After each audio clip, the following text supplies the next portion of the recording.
on Wednesday, September 11th, 2019. And I will call this meeting to order. Lisa, will you please take the roll call? Present. Present. Present. Present. Present. Thank you. We've got a full board tonight, which is wonderful. We will now move on to item 1C. And before we begin with the Pledge of Allegiance, I would like to have everybody stand for a moment of silence in honor of 9/11 and those who serve our country and the first responders.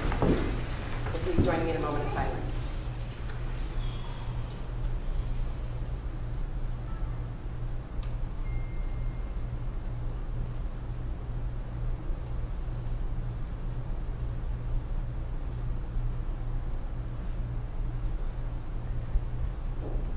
And now I will have our veteran on the board, Mr. Josh Judd, lead us in the Pledge of Allegiance.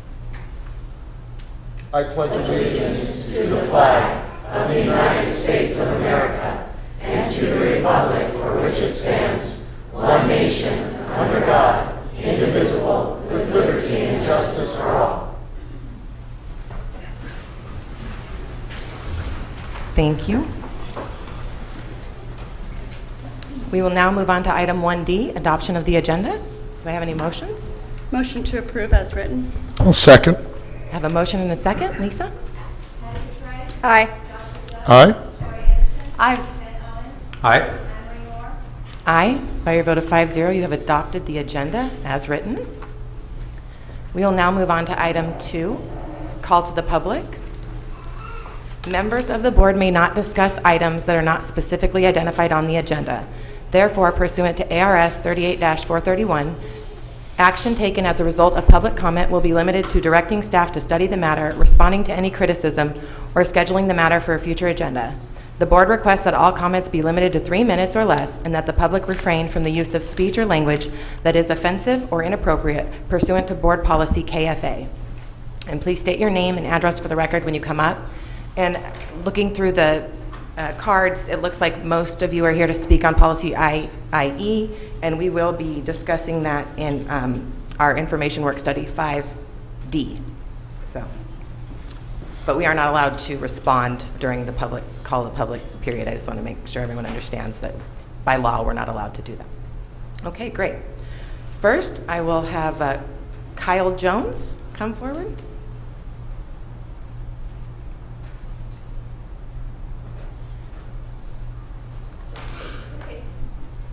Yep, just come forward to the mic and state your name and address for the record, and go ahead.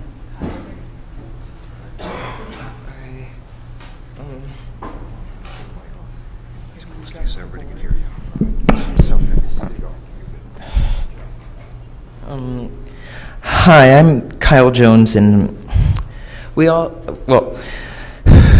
don't really like how we're forced to have an 8th hour. It just takes some time in the day, and we have like homework and all the stress of the rest of school and everything with like, and I'm just panic all the time and stress out a bunch of the time too. It just gets really frustrating at a certain point, and I get really upset with how it's like trying to teach me so fast and everything for me anyways, and like trying to keep up with everything at the same time. Sorry. At a certain point, I've already gone through like running across the school at MHS and everything, and doing all my work and everything, trying to keep up, and I'm just so exhausted and tired, and I don't know how to really, before keep up and like keep on going throughout it and keep going at it. It's really hard to keep up barely right now. I'm surprised that I'm only a few assignments behind in the class. For me, they're trying to teach me Spanish online, and it's really hard. It's really hard for me to like not be able to practice really, and not have like another person there to help me teach. Like I need a teacher to learn, and I almost don't remember anything from the class so far, and I'm already like 25% through it, and I almost know nothing. And it's really hard for all the quizzes and tests. Also, since it takes up more time, there's like a bunch of clubs that go like right after school and extra activities that I would like to do, like swimming. Like I thought of like asking my parents and everything, but then I realized like that it would take the time for that, and I was just saddened by that. at a certain point, like, when I'm alone at home, I have, like, cried actually a couple times over because it's so intense on me and everything.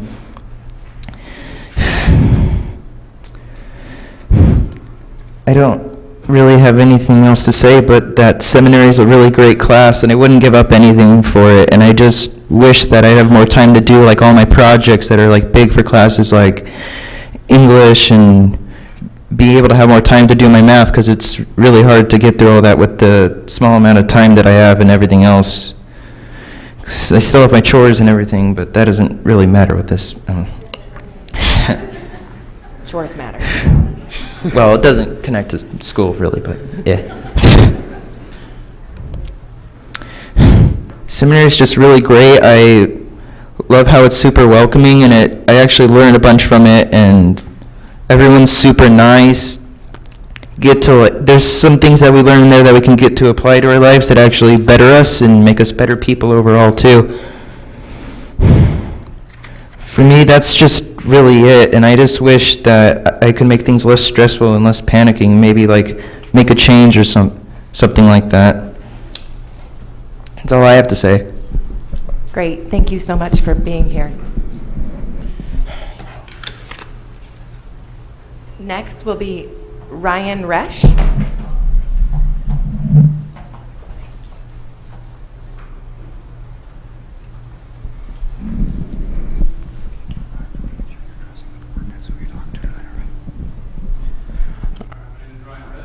And I'm addressing the problem of seminary.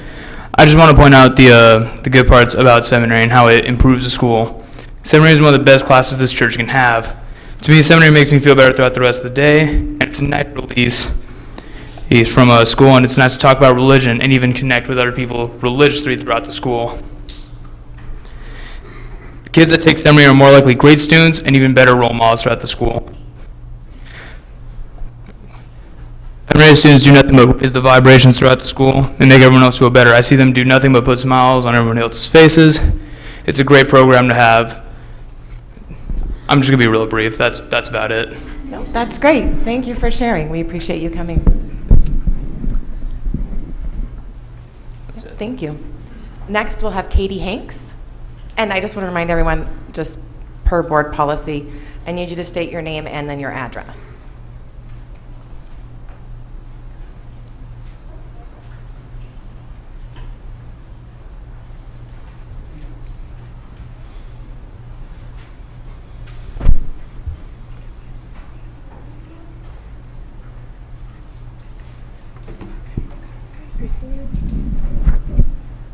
All right. Do you my full address or just like? Name and address. Just the address, like the street address. Oh, yeah. Sweet. Okay. My name is Katie Hanks, and I live on Bella Trail. And so I would just like to show you like what my typical day looks like. So I wake up at 5 o'clock. I wake up in the 5 o'clock hour, and I go to my 8-hour class, and the rest of my school day is filled with every AP and honors class that I can possibly take. After school, I then have rehearsal for theater until 5 o'clock. And if it is a performance week, or if I have an NHS event, then I'm coming home between 6 and 7, sometimes even later. This means I can't start my homework until then, and with all of my classes I'm taking, there's like always a lot to do. And so then I have to like stay up late, and then in turn I'm waking up for my 8-hour. So you may be thinking, like, if I only didn't take seminary, I wouldn't have this problem at all. But I value what I learn in seminary because I know it will help me throughout my entire life, and I want to go and learn what I can in that class. And while I understand that part of this change was to make sure that we have all of our credits to graduate, I know every single one of us knew as a freshman coming in that we would have to make up that credit. And so this hasn't been a problem in the past, and so it shouldn't be a problem today. So thank you. Thank you. Thank you for being here and sharing that. Next, we have Audrey Wilson. And then on deck, so that you can be prepared, Ms. Cottray had a great idea, is Orion Atwood.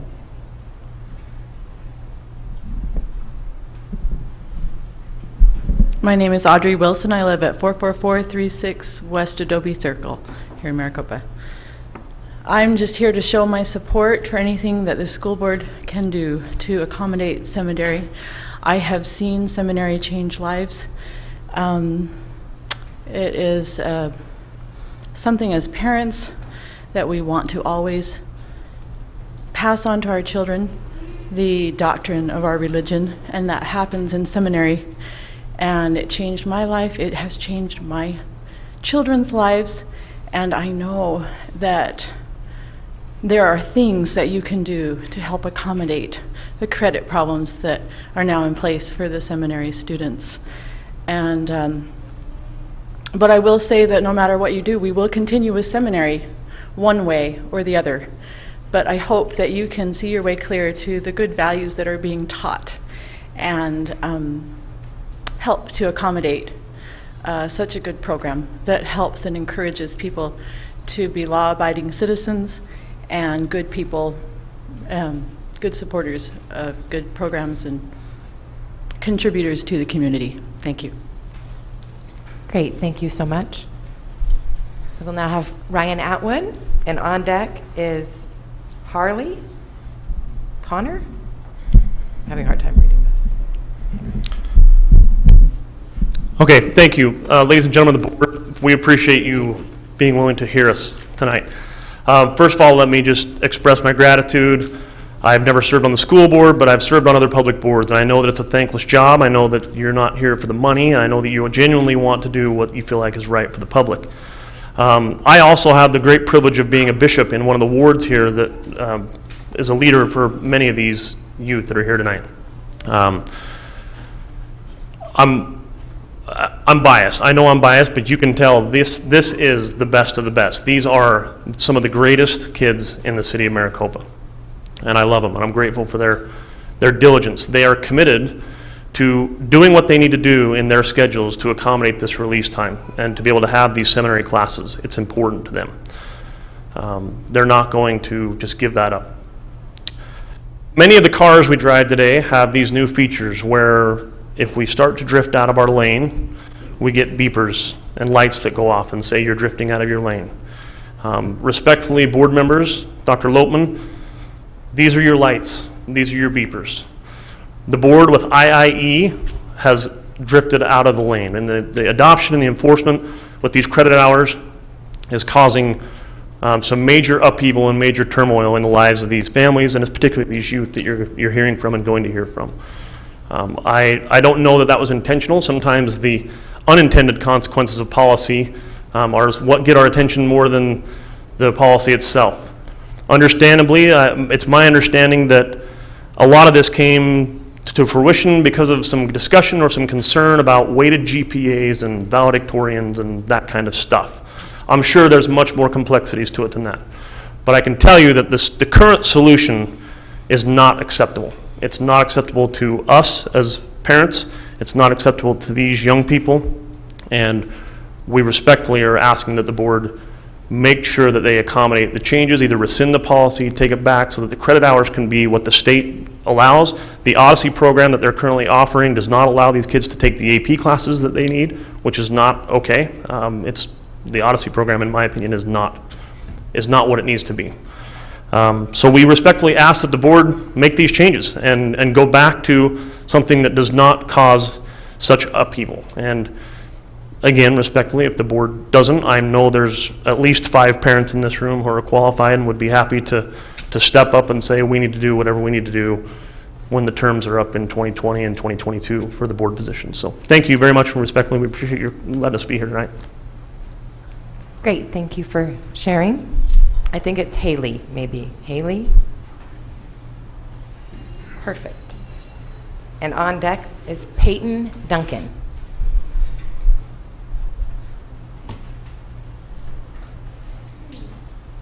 Hello, I'm Haley Lemon. Sorry, it's hard for you to read. I live on 44206 West Copper Trail, and I'm the president of the MHS Theater Company at our school, and we have a really wonderful theater company. We're internationally recognized, and Dr. Lopman, you've come to a lot of our shows, and we're very grateful to have that support from you guys. But it's really unfair to the students who are members, who can't take an 8th hour because they're in rehearsal every day, and have to take a 0 hour, like my friend Katie was saying. They have to get up at 5 a.m. every day, and some of our tech weeks and tech rehearsals go to 10 or 11 at night. And they're not getting enough sleep, and we've obviously all know the importance of sleep in our lives, and just the importance of having enough time to do everything, and because of this policy, they don't. And I can especially see that as a club president, and it's really important, and I wouldn't have the same opportunities that I do now if this policy was enacted when I was a freshman. Thank you for your time. Thank you, and thank you for all the work you do with the theater club. Next up is Peyton Duncan, and on deck is James McNelly.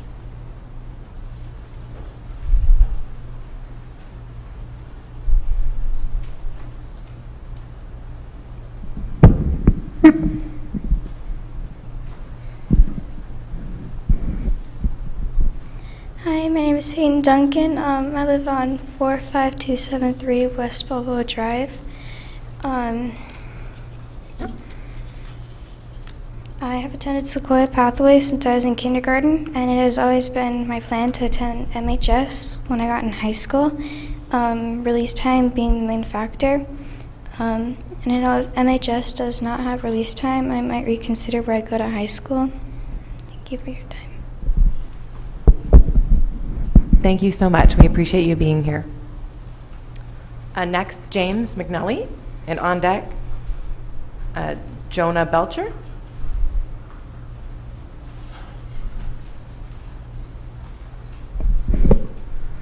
Good evening, members of the board. My name is James McNelly. My address is 22202 North Sunset Drive, and I live here in Maricopa. This change has affected me personally because I have planned for graduation since my freshman year. I've taken online classes on Primavera, and these classes suddenly don't matter because of this policy.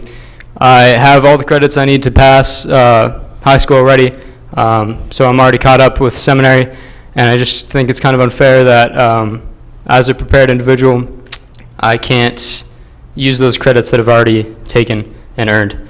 And now I'm in a 0-hour class. I have to get up at 5:40 every morning, and I'm getting kind of tired of it. In the last 3 weeks, I haven't done anything because I'm already past the date that is required for the online class I'm taking, which is financial literacy, which I don't need. Thank you for your time, members of the board. Thank you. Thank you for your input and for being here today. On deck is Abigail Poland. Hi, my name is Jonna Belcher. My address is 22080 North Greenland Park Drive. I guess I represent maybe future MHS students. I currently have 3 children, and they're 2 and 5 and 10, and they attend public school, and we are really grateful to this school district, and we've been in Maricopa since 2009, and we've seen amazing things happen in the schools.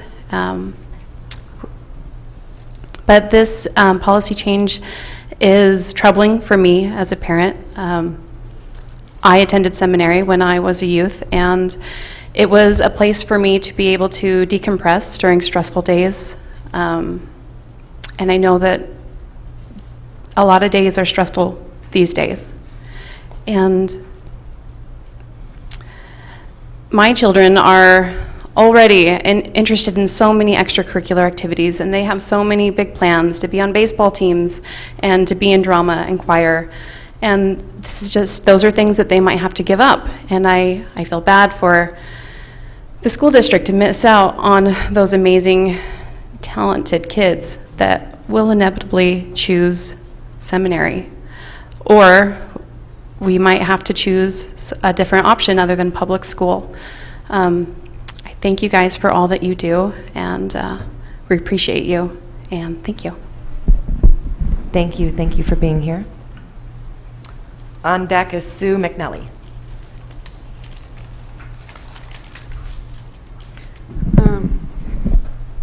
My name is Abigail Poland. I live at 46120 West Dutchman Drive.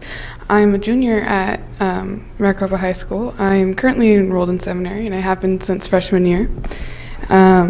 Because of this, at the end of my sophomore year last year, I was behind on only 1 credit, and not wanting to give up my summer break, I decided to sign up for 0 hour.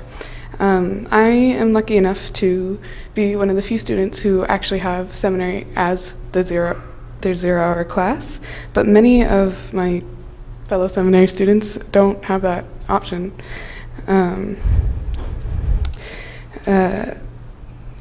Or just simply can't wake up that early. I know personally I've been waking up around 4 or 4:30 in the morning because seminary is really important to me, but I need time to get ready in the morning. This has definitely taken a toll on me. I know that I need to go to sleep early so that I can wake up in the morning for seminary, but that combined with school events, clubs, family duties, and a social life has made it practically impossible for me to complete all of the homework that I get in AP and honors classes and still get enough sleep. There's just not enough time in the day. I did make the choice to do this, so policy IIE wasn't incredibly detrimental to me, but I know that there are so many students who did not choose this, and they don't have a choice anymore, and they are in the same situation I'm in, despite the many other options for credit recovery. What's more, AP and honors classes aren't offered during 0 and 8th hour, so many AP and honors class students aren't able to take those because they're taking seminary.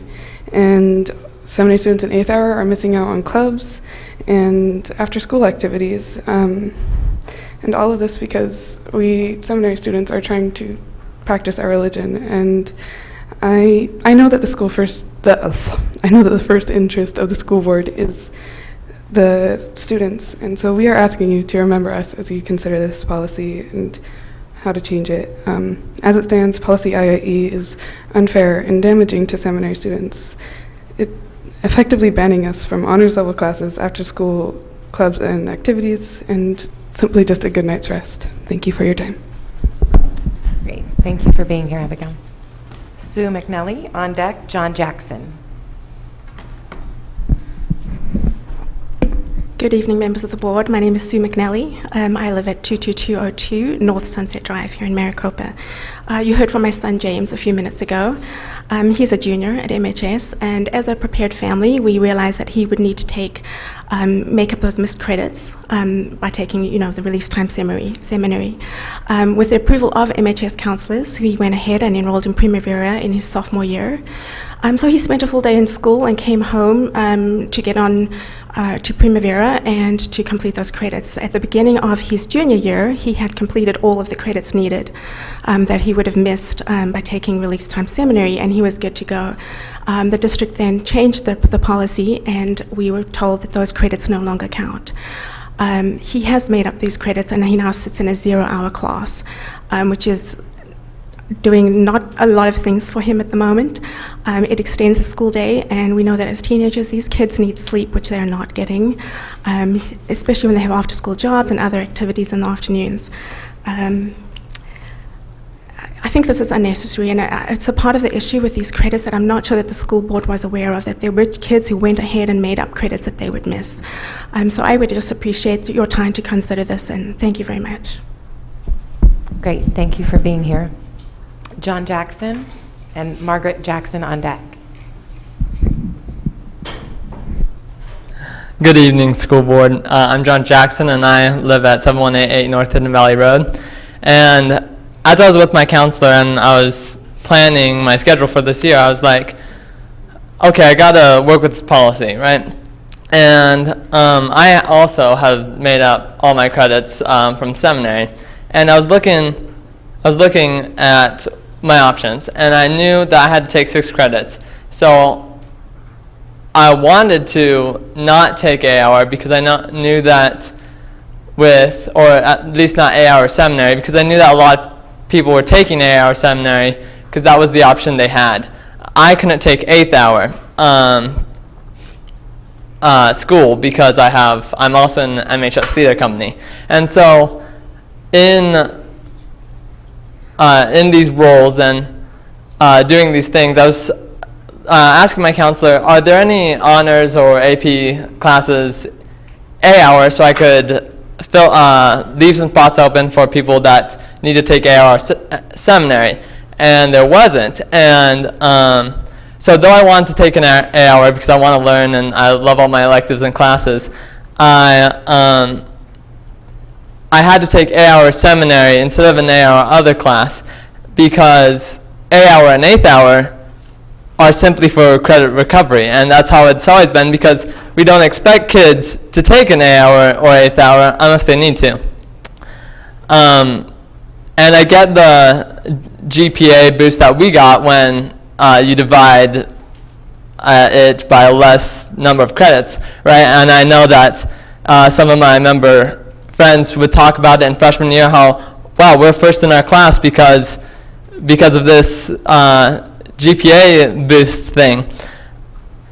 But now I'd argue without the ability to take AP credits and honors credits, A-hour and 8th hour, and even online, how members will have lower GPAs instead of the little bit higher GPAs they had prior.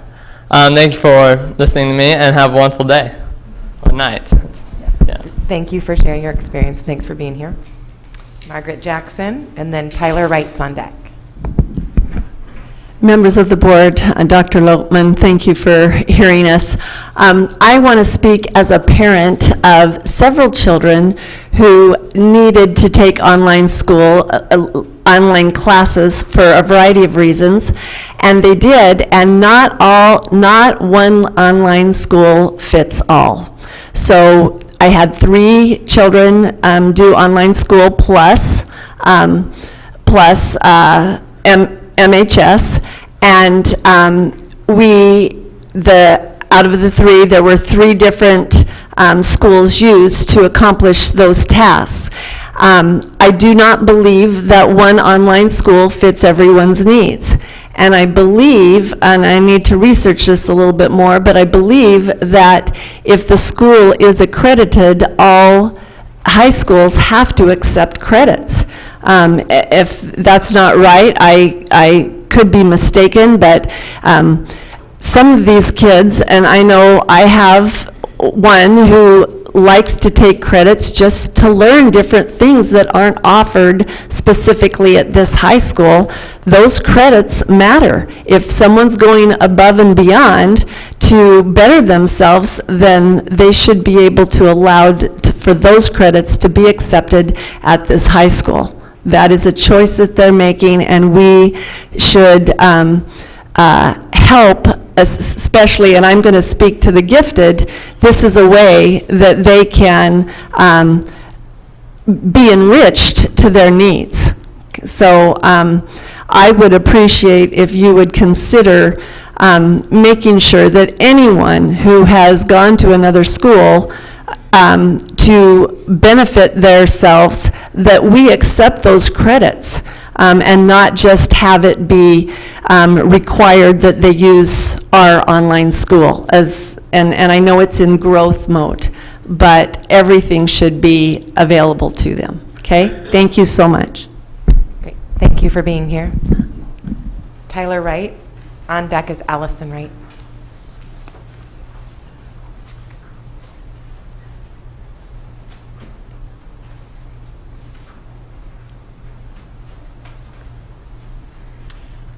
Tyler Wright, address is 19549 North Sandalwood Drive, here in Maricopa for 13 years.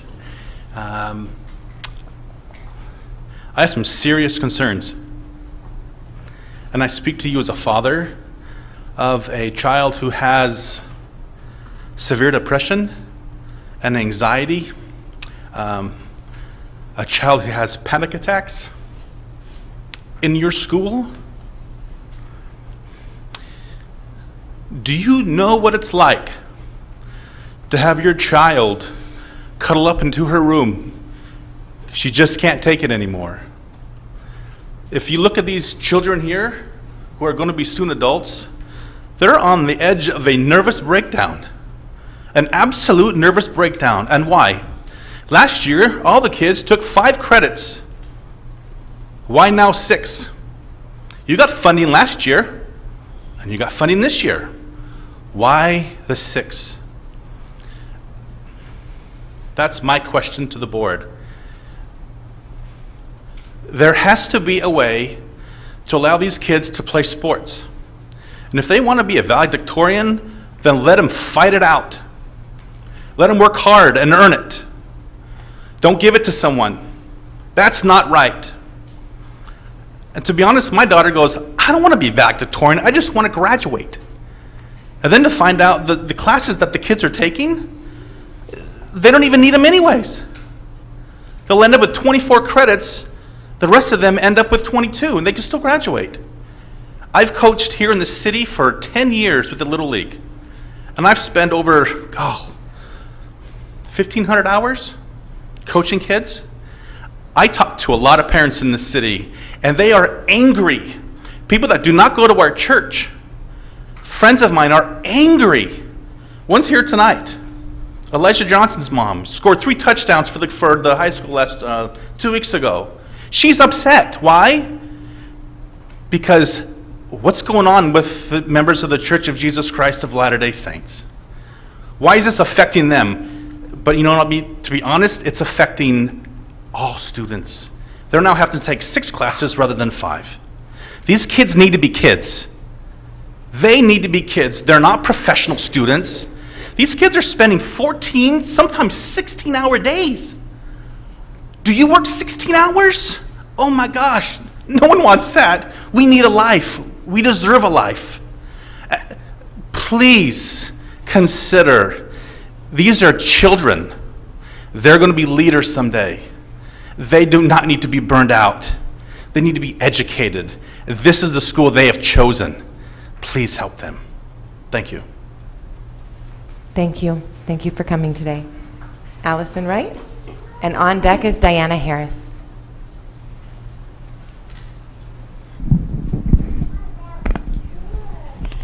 My name is Allison Wright. My address is 19549 North Sandalwood Drive. I am a sophomore here at Maricopa High School and one of the many students who attend Release Time Seminary and a member of the Church of Jesus Christ of Latter-day Saints. I am proud to be a Ram and a member of my church. I love my daily dose of seminary, but I am personally struggling with the school board's new policy, IIE, where we as an entire school now have to take 6 classes per day compared to 5 last year, and if you're a member of our church, you get to take 7 classes during 0 or 8th hour. In late December 2018, I started feeling lonely. I started to withdraw from friends and felt sad all the time, so my parents got me help. In March 2019, I was diagnosed with severe depression and anxiety. I felt as though Jesus had abandoned me. In Release Time Seminary, Eric Gettle, our seminary teacher, reminds me daily that how much God loves me, even a 15-year-old girl who suffers with depression. I need the school board to know that seminary has saved my life. I'm sorry. Seminary is my safe place, a place for me to feel peace, to feel wanted, and a place to learn about myself and about my Heavenly Father.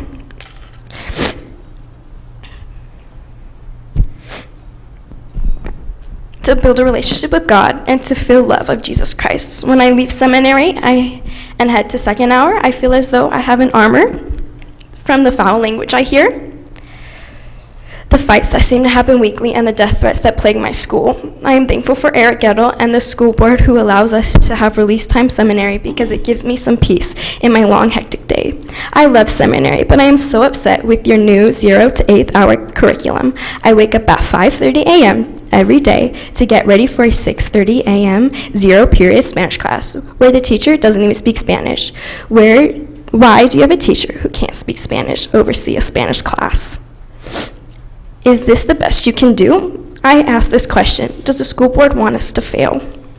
On 2 occasions, I had a panic attack, anxiety attack, and I could not step into class. Policy IIE has caused many of my A student friends and social groups and support group to leave Maricopa High and attend Heritage Academy. where students are not required to take 7 classes. School has become 10 to 12-hour day for me. That's too long. I am totally stressed and exhausted. Policy IIE is too much and not the answer. In my opinion, Policy IIE discriminates against those who suffer from depression, anxiety, have medical problems, and those who have learning disabilities because Policy IIE adds additional classes, stress, additional workload, and longer school days with undereducated staff, which in turn leads to lower student morale, lower test scores, and then lower grade point average. In my experience, the board's new 0 and 8th-hour curriculum is failing your students. It's failing me. This policy is affecting me physically and emotionally, and I need your help. I suffer in silence every day, and I hope this school board cares enough to do what is right for me and our entire school population. Thank you for your time. Thank you so much for sharing your experience.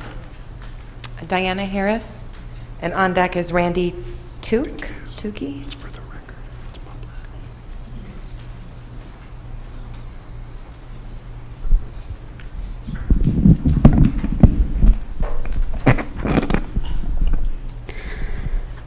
I'm Diana Harris. I live on 40522 West Ennis Lane. I am currently a freshman at Maricopa High School. At first, I was actually enrolled in Mountain Point. I got into their senior company, but last minute I decided to join MHS and give it a chance. This was before I fully understood what the policy IIE was. I have noticed that this policy has discouraged many of my fellow seminary friends from attending MHS, and I know for a fact that us seminary students are dedicated to our academics, our sports, our leadership opportunities, and other activities, and of course our release time seminary class. I'm hopeful that we can revise policy IIE so that we don't have to sacrifice our involvement in the school community. I know we can come up with options that will feel less limiting to us, but still fulfill all credit requirements and create an even playing field for the calculation of GPA. Thank you for your time. Great, thank you for being here. Randy Took. And then Bryson Took is on deck if you choose to speak. Bryson. My name's Randy Took. I live at 18451 North Bentana Lane in Maricopa. I'm not going to kind of go over the same things that everyone else has spoken about. I have all those issues too with my son, but unfortunately he has a lot of anxiety also that unfortunately runs in the family on my side. The main thing I would just have you look at is maybe there's a better option than what's in place. I mean, I know it's important that we try to make everybody happy, but in my son's case, I just want him to be a kid. You know, he's got plenty of time to be an adult, and I think this kind of policy it takes up a lot of his time and aggravates his anxiety. He also has a lot of problems with math, which we're having to spend extra money now to do after school and on Saturdays, which takes up a family time also, where the only other option is him to be tutored at school during lunch when he's supposed to be eating. So I just think that maybe there's a better way I don't know what it is, but maybe there's another way we can kind of get everybody happy. So thanks for your time. Thank you so much for being here. And Bryson, did you want to speak?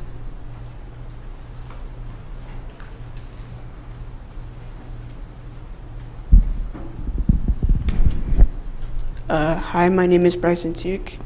My address is 18451. And, well, as a kid, I don't have very much free time because of this program. And, well, I get really stressed out, and I don't have much time to play with my friends and, most of that stuff. I usually wake up at 5 o'clock and get home at 6 or 5.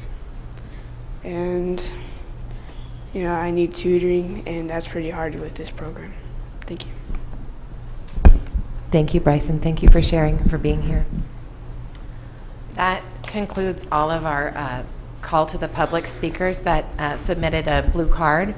As I mentioned before, we will be discussing this in item 5D shortly. We've got some things that we have to discuss before that, but the board will be able to hear from Dr. Lotman about the meeting she's had on this, and then we'll be able to ask questions and discuss this issue then. If you want to stay for that, you're more than welcome to.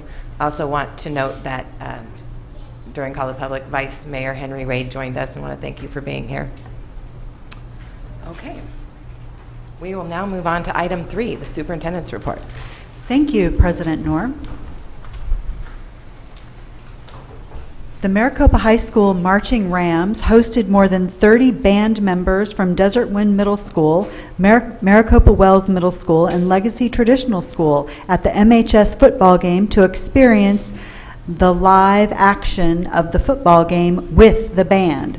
Students got to march to the stadium with the band, sit with the band for the first half, and have prime seats for the Marching Rams halftime show. What a great way to ready these students for the high school band experience. Last week, Saddleback staff participated in an extended day training to learn about creating an energized climate and culture through positivity. The Energy Bus for Schools Leadership Journey is a transformational, multi-year approach for schools to create and sustain a positive school culture and develop positive school leaders. Positive school climates are linked to increased academic performance, reduced student misbehavior, and increased communication among students, families, and staff. Way to go, Saddleback. We're sending our positive vibes your way. Homecoming festivities are underway this week. Students and staff have participated in Spirit Week by donning pajamas, patriotic clothing, and game day attire. We're gearing up for Round Fest tomorrow and, of course, the big game on Friday. We hope to see everyone there. And I think there's a dance or something on Saturday, right? Does that sound familiar? Yeah. Okay. Saturday, the technology department will be installing a new, updated firewall. This was a scheduled upgrade, but in an effort to be proactive, the tech department moved up the timeline with the recent attacks on school networks taking place throughout the state. The district will have a brief outage and 3 to 4 hours on Saturday as the transition takes place. The tech department is also well underway with getting the new instructional technology, those teacher laptops, ready for deployment in October. They have 5 schools completed with the image and ready for the rollout on October 14th. So 5 schools are ready right now, and the remaining 4 schools are in the queue for that on-time delivery on October 14th. The tech department will send out ongoing communication to schools to let them know how to expedite the deployment by prepping their rooms. This morning, Principal Winter, who's here in the audience, announced a big congratulations to Freya Abraham and Angelo Johnny Hernandez de la Pena. We are pleased to announce that Freya and Johnny are National Merit Scholarship semifinalists and placed in the top 1% of students tested across the country in the pre-SAT. We commend them for their distinguished academic performance, strongly encourage all juniors considering university to register for the October 16th PSAT at the bookstore as soon as possible. Freya and Johnny will have access to as National Merit semifinalists, Freya and Johnny will have access to over $31 million in scholarships. Maricopa High School honored 9/11 victims in a touching tribute this morning. Guests observed in silence as Air Force Junior ROTC cadets posted the colors at half-staff. Lieutenant Colonel Kirksey shared a timeline of that day as well as his personal experience. Ms. Meadows used class time to teach the significance and impact of 9/11 in advance of Patriot Day. Students in her world studies and economics classes lined the hallway with a memory chain. The chain links hold the name of every victim on 9/11. Today, we pause in remembrance for the victims as well as the volunteers who served so selflessly in the aftermath of the tragedy. Yesterday, Maricopa High School had a lot of fun at lunch while promoting a very serious topic, World Suicide Prevention. The students were amazing and interacted well with the guests. Maricopa Behavioral Health passed out candy, business cards, and stress balls in the shape of elephants with their contact information on it. They brought a life-size Jenga game, which the students really enjoyed. Impact Behavioral Health was also there, passing out brochures and flyers on coping strategies and how to be a supportive friend. MHS Counseling passed out candy and collected 105 My Life Matters pledges. Thank you to everyone who came out to talk with the students about suicide prevention and who continue to bring awareness and conversation to this topic. We've got some upcoming events. On September 13th, Maricopa High School will welcome back all alumni for homecoming. Mrs. Anderson. We hope to see you all there. The game starts at 7 p.m. Admission price is $5 for adults, $3 for students with school ID, and 6 and under are free, and we hope to see everyone there. On September 17th, Maricopa High School will host a Senior College and Career Day. Students will explore college and career paths, participate in specialty workshops, and enjoy lunch provided by our culinary program. I know where I'll be for lunch that day. All right, that's it, President Knorr. Thank you. Great, thank you for that report. We will now move on to item 4, Governing Board Member Reports. We'll start with Mrs. Cotray on the end. Thank you, President Knorr. I'm going to keep this really brief. I was able to attend the law conference last week, a couple of days of some really good breakout sessions, keynote speakers, very inspirational to hear our Superintendent of Public Instruction, Kathy Hoffman, address us, and it was inspiring. And I hope that that continues on throughout the state, that public education becomes a real priority with everyone, especially our legislatures. One of the breakout sessions that I did attend had to do with the policy that we discussed at the last board meeting regarding the performance, the teacher evaluation, and what our requirements are going to have to be in order to comply with that new regulation. Many districts, and I think we're okay with the way what we have now, so we don't have to make any changes, but going forth, we're going to have to look at this.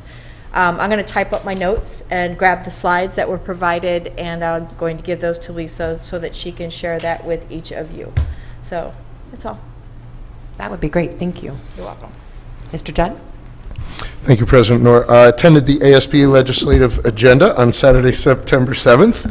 All 7 hours of it. It has been my distinct privilege to attend that for the last 3 years, and I will gladly give that opportunity to another board member next year.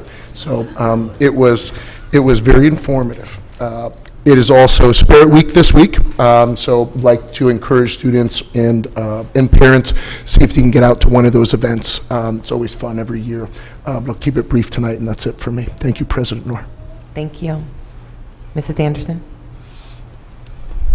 I did attend the law conference, and it was incredible, being updated on all the laws and the legislation that has impacted public education. So that was informative. We had an amazing speaker, Eric Liu, who did. He made me cry because he talks about civic responsibility and how patriotism is not just a word, but how our Bill of Rights and our Declaration of Independence is sometimes taken for granted. So it was very, very eye-opening, very encouraging, and he kind of asked for a new commitment, for people to actually be a citizen and not just live in the United States. So it was it was very inspiring. I thoroughly enjoyed it. So that was one of my takeaways. The delegate assembly on Saturday was interesting.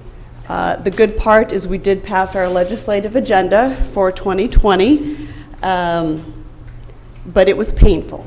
That's all I'm going to say. I was not leading it this time, and we'll pass that on to the next person. But the good news is we did pass our legislative agenda. It's short, it's sweet, and it will positively impact the students in the state of Arizona, and that is what I am proud of. So that is what's important. We did have 130 board members from across the state that did show up, which is it was great, but they petered off to about 70 by 3 o'clock in the afternoon. So it was fun. It was a blast. Both of your representatives were there for the whole time, just so you know. Yes, we were there. The other thing I want to mention is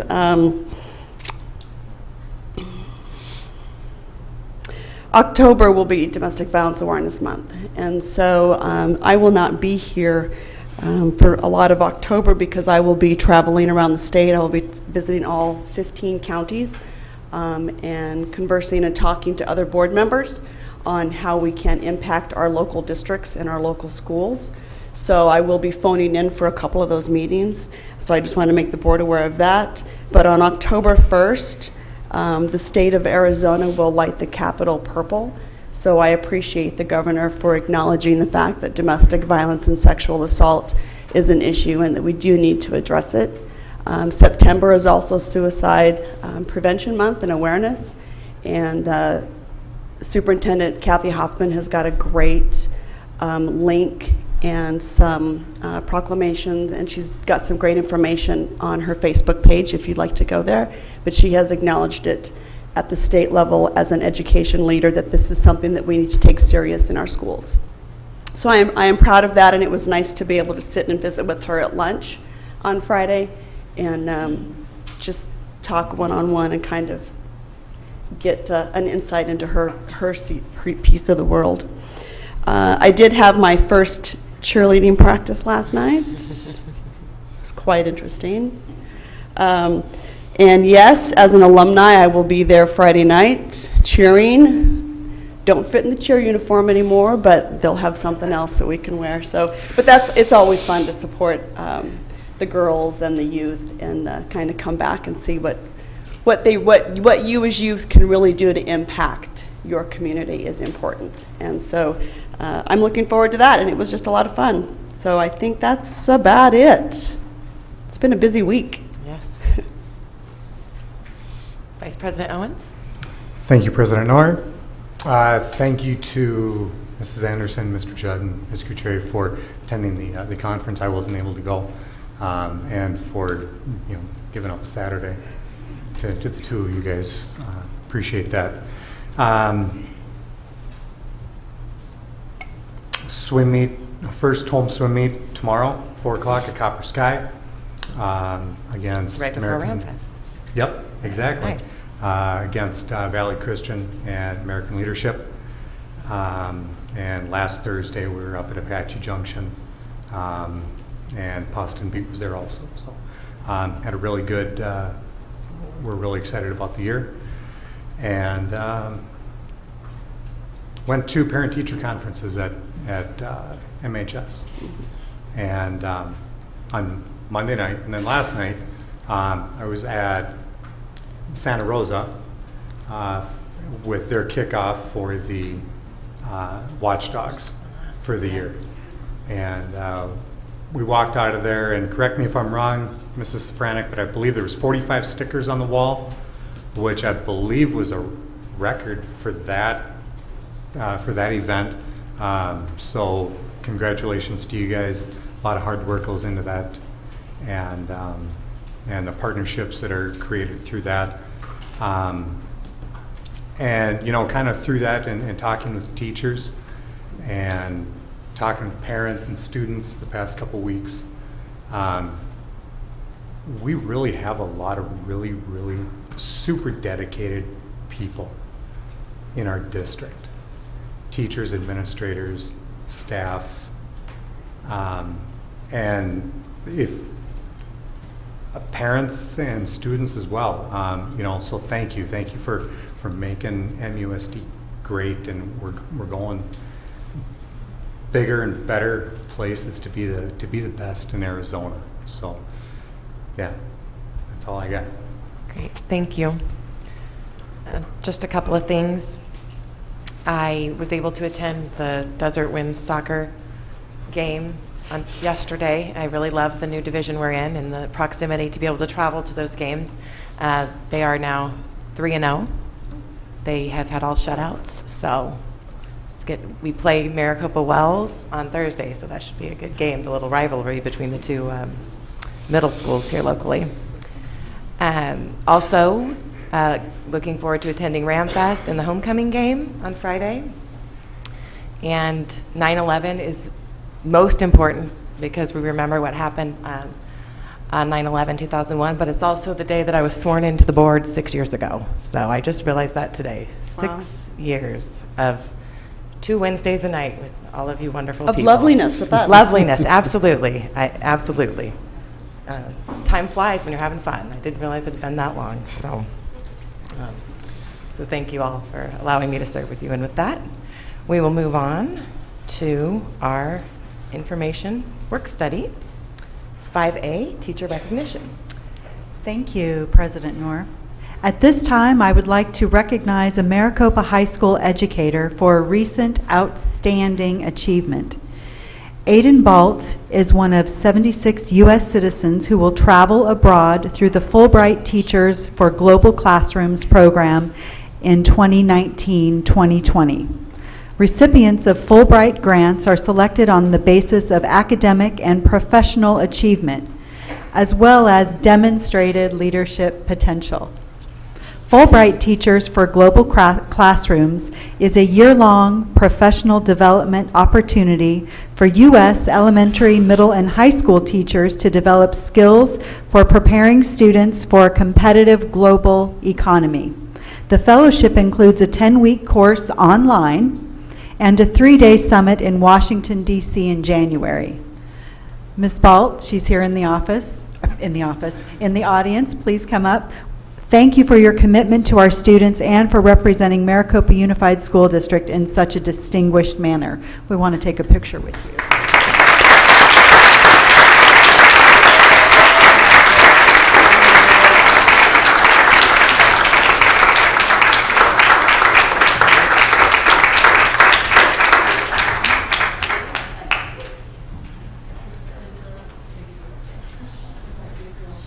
Super big deal.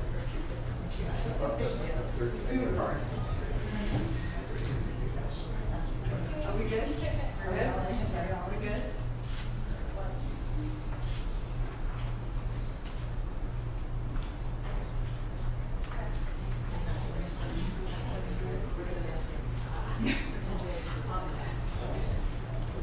Better. I will put it down.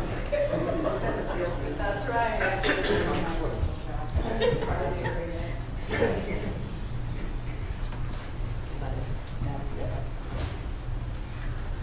Thank you, Dr. Loatman. Congratulations, Mrs. Balt.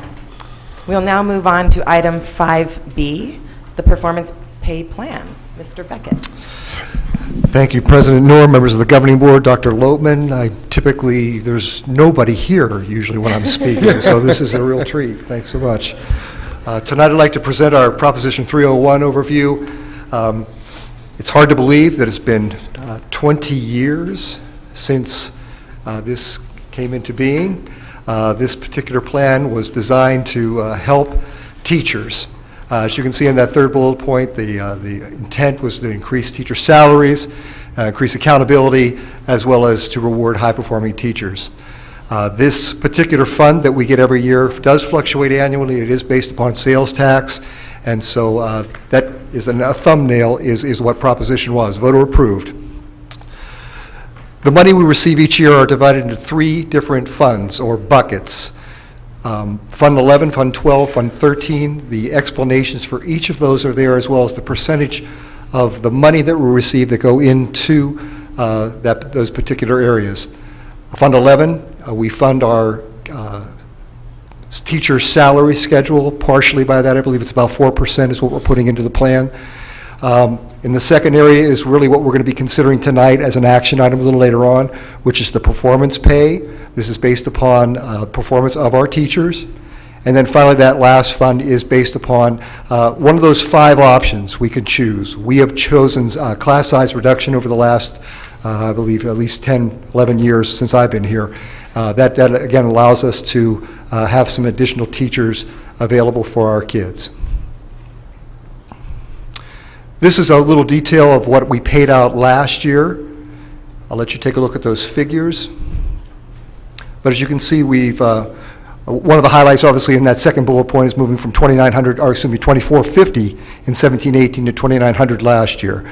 Again, we're excited about that. Again, as we see sales tax increase, as our economy continues to grow, that figure will continue to grow as well. This year's plan, obviously, we met, we discussed it. The committee was satisfied with what we've done in the past few years, and so recommended we move forward with that. One of the items that was discussed during the meeting, I wanted to bring this up, there was some, not concern, just some questions about the possibility of getting something built into the plan to help mitigate some of our expenditures in substitutes, encourage employee attendance. We do not want this to be punitive. I want to make that clear. This was supposed to be an incentivized concept. We didn't feel like we had really enough time to do that justice, so our plan is to address this probably in late spring so that we would have that in place for that. Now, whether we tie that to 301, again, that may not be possible, or we may not decide to do that, but that was at least something was discussed. Wanted to make sure that you were aware of that.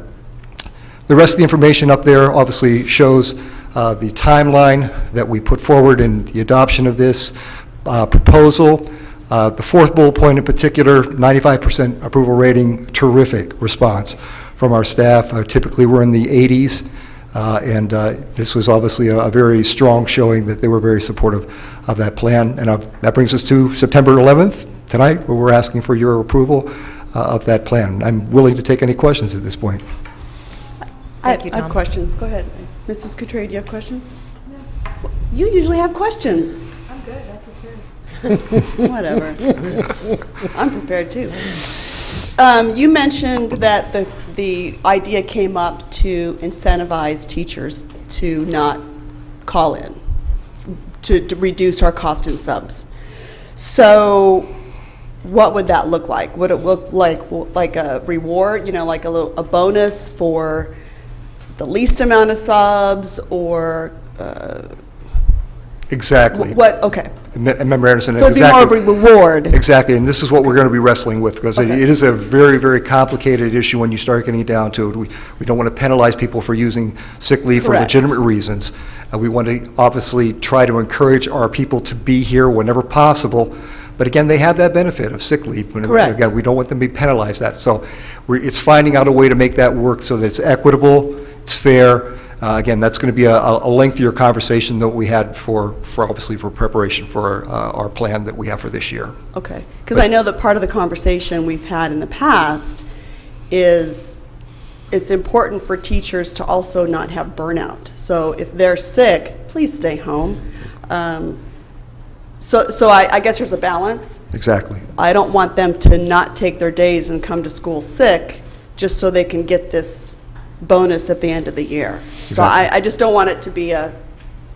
Right. We're totally aware of that. We're really trying to make this an employee-friendly change. Once again, incentivizing those people to at least consider whenever they're going to take a day off whether they really need to be out or not. So, okay. And yes. the teachers would have that... Oh, yes. Okay. Yeah. Have that input. Yes, we would. Correct. Okay. Mm-hmm. Great question. That's all I got. Any other questions, board? Or motions? We can't. It's Oh, just this work is study. great. This is work study. We're gonna You're trying to vote rush up us like out that. of here. Let's go. Thank you. Thank you. John. We will now move on to item 5C, transportation overview and information regarding additional fleet. Mr. Sergio Polito, welcome. Thanks for being here. It's definitely different. Usually I'm one-on-one with the board. I know. Not everybody together. I'll go ahead and lower it. You got it. Yeah, that's fine.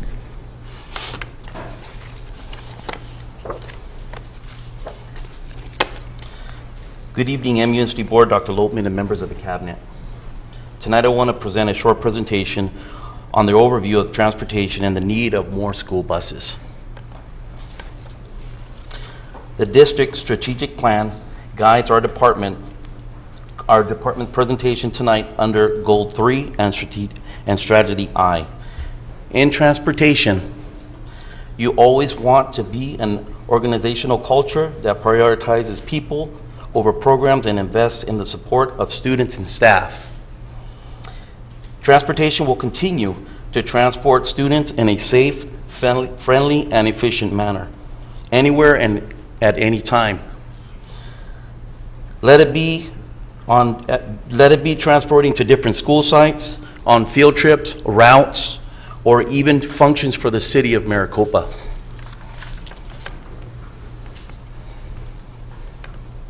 This slide here is important because it talks about our team in transportation.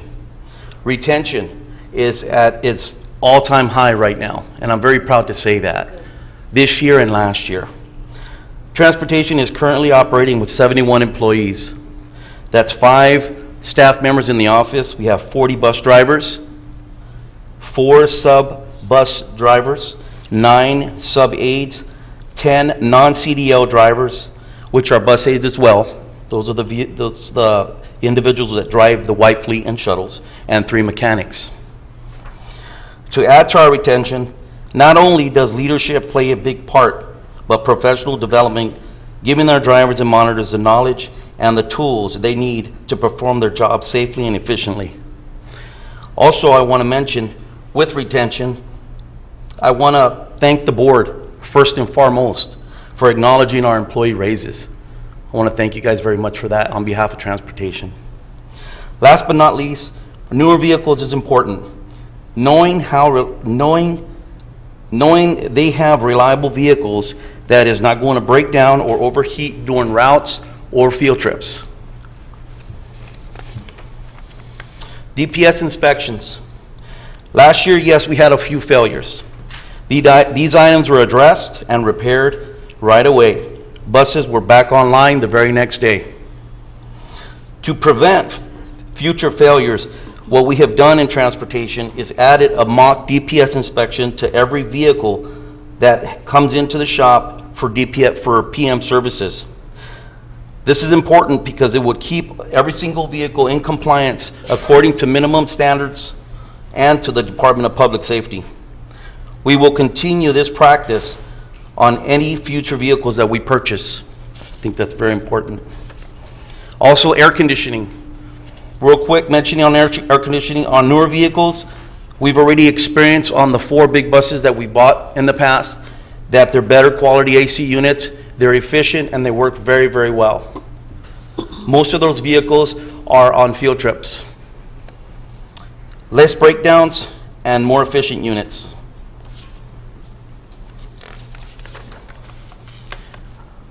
Transportation overview. Transportation transports more than 3,000 students, and we run 800,000 miles on 48 buses. That's including vans and shuttles. We all know that Maricopa spans more than 160 square miles, and most of our routes cover that. Even though most of our routes are on paved roads, we still have many roads that are unpaved. Many of our buses have experienced those unpaved roads, which have resulted in most of the wear and tear that they have now. Why do we need more buses?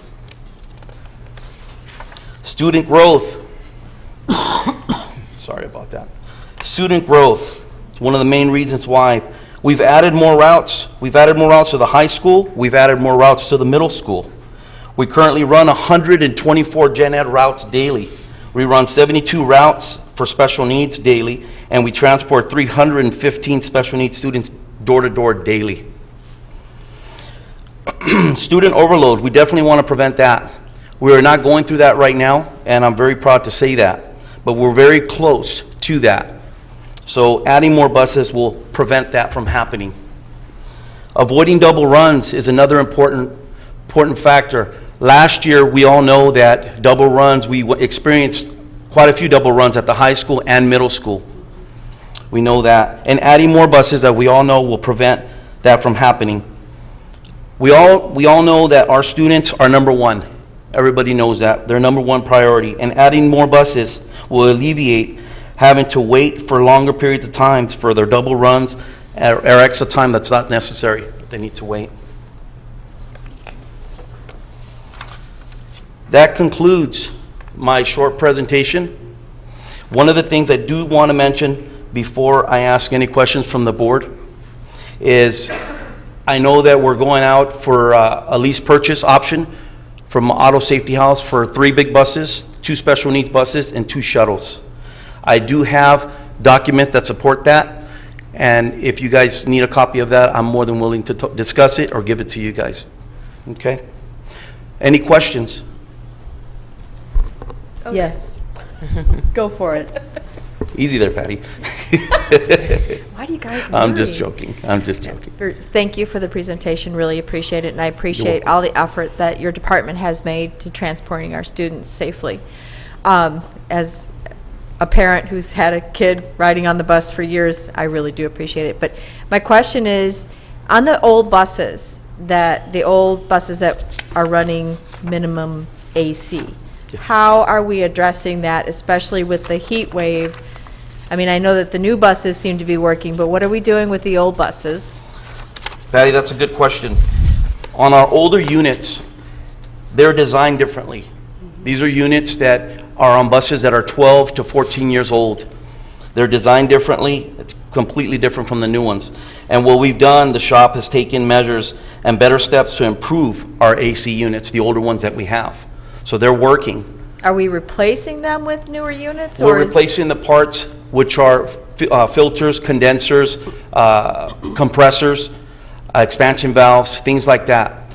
We've spent quite a bit of money last year on repairing these AC parts on these vehicles, and I'm really proud to say that our phone calls, we haven't made very many phone calls on air conditioning. That's fantastic. With the purchase going forward, if we approve the purchase of the new buses, even under that lease program, are we going to be able to staff those buses? Yes, we are. Yes, we are. What we're going out for is for 3 big buses, 2 special needs buses, and 2 shuttles. And currently we'll be able to staff those buses, yes. Okay. Thank you, Sergio. You're welcome. Any more questions? Tori or Ms. Anderson? Sergio. Tori. First of all, this year, I want to compliment you and the Transportation Department because this is the first year since I've been on the board that I have not received phone calls at 5, 6, and 7 o'clock in the morning.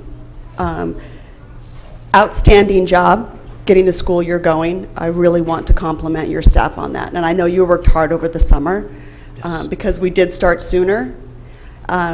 So just thank you, because it was nice to know that our children were transported safely and that we had a staff that cared, because they're the first people that our children see in the morning. Absolutely. And they make all the difference between a smile and someone cranky. So first of all, thank you in all the years, and even when I was a student. With no AC, just the windows down on the dirt roads. Right. So we've come a long way, and I compliment you on that. Thank you and very I know much. that you and I have had this conversation about the lease agreement, probably 4 or 5 years ago. And I know we've been working on it, that you've been working on it. Sure. So I think it's a great idea, because they also, if you'll correct me, they also help with maintenance. Is part of that lease. Absolutely. They help maintain those in the time that we're leasing them, which I think is huge. That is correct. Okay. During the time of the lease, we have 100% coverage, bumper to bumper, on those buses. Okay, which is great. Absolutely. So I, like I say, I've been researching it for years, and I'm excited that hopefully we are going in that direction, because I think it's good for our students. Absolutely. And then the other thing is, I know firsthand what the buses are like, and we just need to remember that it is a big yellow tin can. Absolutely. That pretty much grabs all the heat and sun it can. So I know that AC is great, but I think on a bus, it's never going to be like in our cars. That is correct. So I just want to tap down the excitement. It's still a bus. Yeah, that is correct. Right. But we're getting there. So just thank you. But my question was just on the lease and if it covered maintenance. So I got it. Thank you. Any more questions? Any other questions? So I'm just kind of curious, you got an idea on the average age of our fleet? I do. 73% of our average fleet is 12 years or older. Wow. 17% are 3 years. And 10% are just the four or five buses that we bought. So most of our buses are right around between 12 to about 15 years old. And that's what we're running right now. Any idea on average mileage? Average mileage is anywhere from 180 to about 280,000 miles. How long what is the lifespan on a bus? Lifespan on a bus is generally right around 350,000 miles, but that's in a perfect world. Our buses, they are on rough routes and unpaved routes, and all the idle time that we spend, let it be on field trips, let it be at the high school, let it be wherever we're at. We spend more idle time than running them. So we run them hard on idle time and on different routes that we run them on. So you're saying about 73% of our fleet's about ready to... About 73%, hit the yes. cemetery. Yes, 73%, yep. And you can look out that way, you can see them. So as part of this, this purchase lease agreement? Yes. I believe that's what it is, right? Yes, sir. Okay. Is there any kind of, are we getting rid of some buses then? Is it a trade-in kind of a deal, or how does that whole deal work? That's a good question, Ben. No, at this point in time, because of our growth, the first round that we buy, we need to stick with what we have now. The second round that we buy, yes, to answer your question, we can trade in 3 or 4 buses. But right now we want to be cautious because of the growth. And we all know the growth in different areas in Maricopa. So I don't want to give up any buses yet. I want to take these first 7, and then the next time around, if we get 7 or 8 were your actions, we can go ahead and trade a few of them in. So that's kind of like the capital plan moving forward, is to replace about 7 buses every year? We can do that, yes. Yeah, that's good for me. I'll take whatever you guys can give me. Whatever you guys can give me, I'll take it. But what I would like to do is, most of all, I would like to share my great appreciation towards our board members, our superintendent, our amazing cabinet, for consideration on giving our district new buses to transport our students now and for the future. Great. Thank you, guys. Thank you so much for being here. And those are really great statistics that you shared, both in the presentation, but also some verbally. If we could get that in an email, I would love to have a copy of that. Those were really interesting. Okay, perfect. Thank I will you. take care of that. Thank you. Thank you and for all have a that good night. information. Thank you. Okay. And for the moment you've all been waiting for, 5D, discussion of implementation of policy IIE at Maricopa High School. And I want to have Dr. Loatman start and give a preview of how we got here and the conversations she's had thus far. Absolutely. Thank you, President Knorr, and thank you all of you for coming here tonight to express your experience and to for that reason. We have a strategy to expand and maintain open lines of communication, and your presence here tonight helps us do that. And we have a board that is always willing to lean in and participate in the conversation. So I'm looking forward to the opportunity. A couple things that I want to remind our board about, and maybe remind some of our parents who are in the audience who may or may not know some of the details that have transpired, and then open it up for discussion and questions.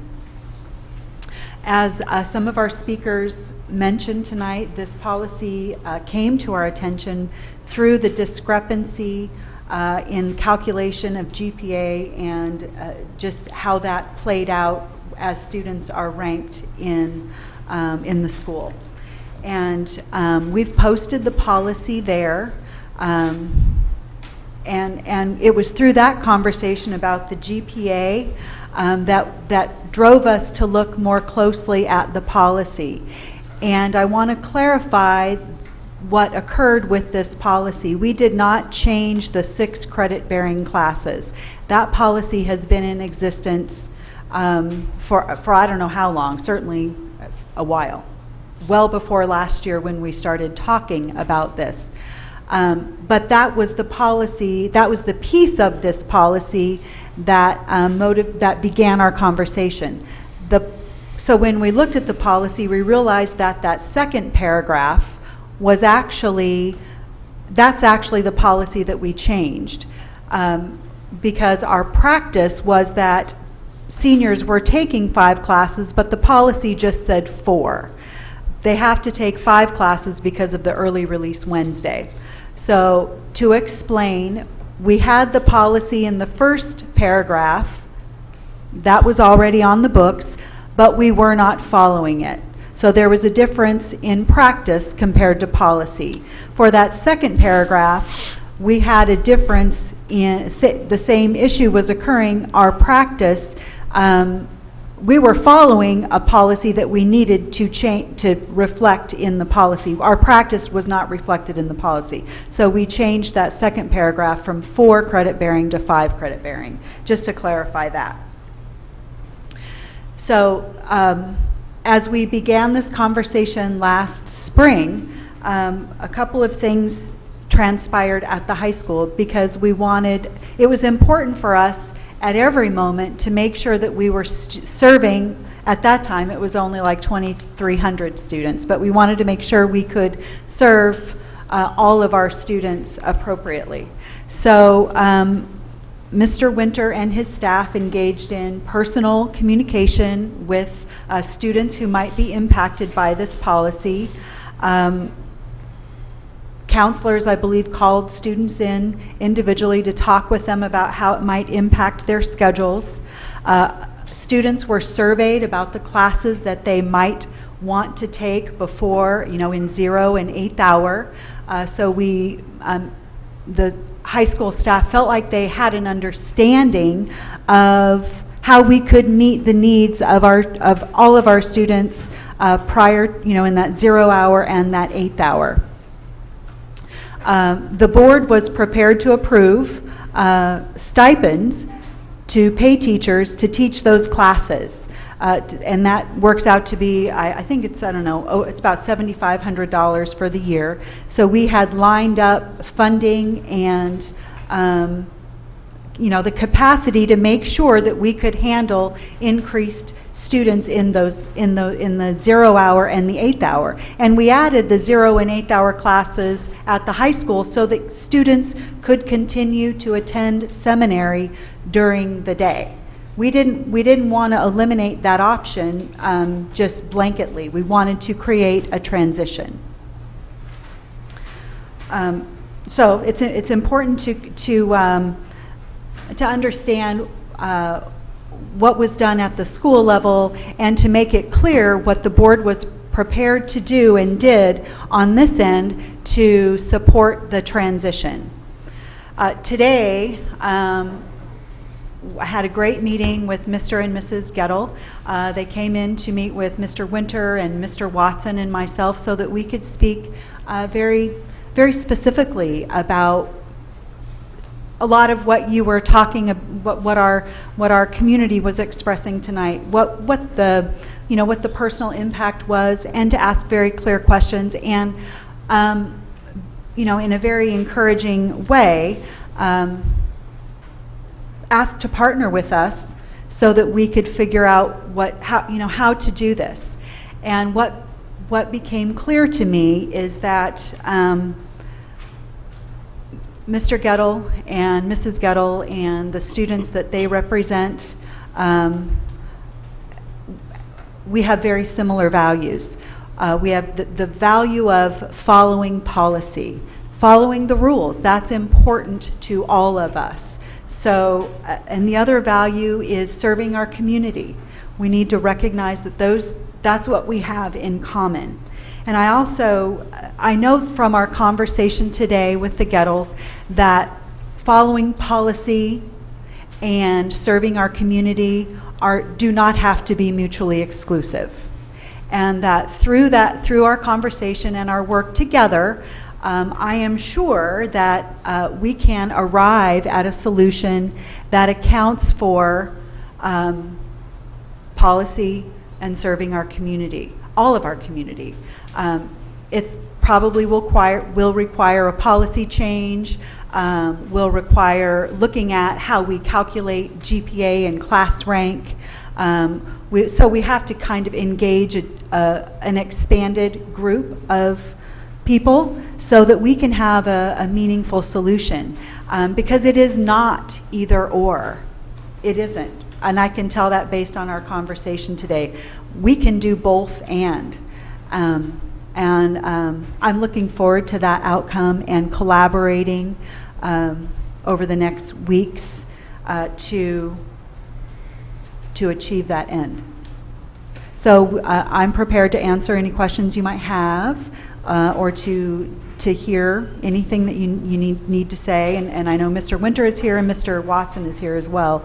And if, with your permission, if they can help. Great, thank you for that overview. Board? Oh, yeah. You want to start? So, a couple questions. First, it's a state requirement that they have 6 credit classes. I don't know if it's a state requirement. That's our district policy. Okay. So Some districts have the same policy. Some districts have a different policy. Okay, so I tried to look it up on the ARS statute, but I couldn't find it. So I'd like to know what the state requirement is. Mm-hmm. And the online classes that we're offering for 0 hour and 8th hour, they are just in the Odyssey program? I believe so. Right now, they're just in the Odyssey program. We switched our platform from Plato to Odyssey. Mm-hmm. Okay. And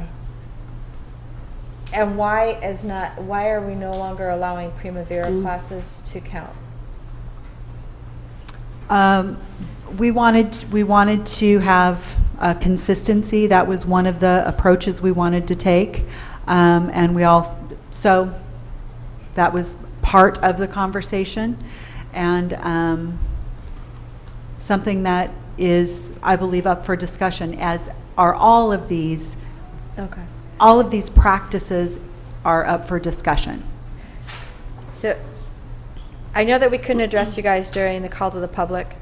I do appreciate everybody that showed up, and I know how very difficult it is sometimes to get up there and speak from your heart and what really matters to you. And I applaud those 2 students that I know how difficult it was. And to the father, I've been there. I've been in your shoes to have a student who has such anxiety that they have to have crisis prevention. So I totally get that. I love our students and their respectfulness, and I know that seminary has a part of that, but I also know students who are actively involved in their faith organizations that have that as well. And I believe that as families, if we encourage that, they're going to be well-rounded students. And I have to say that, I apologize for missing the ball on this one. I thought seminary was already done before school. And I missed the ball when it changed to be during school.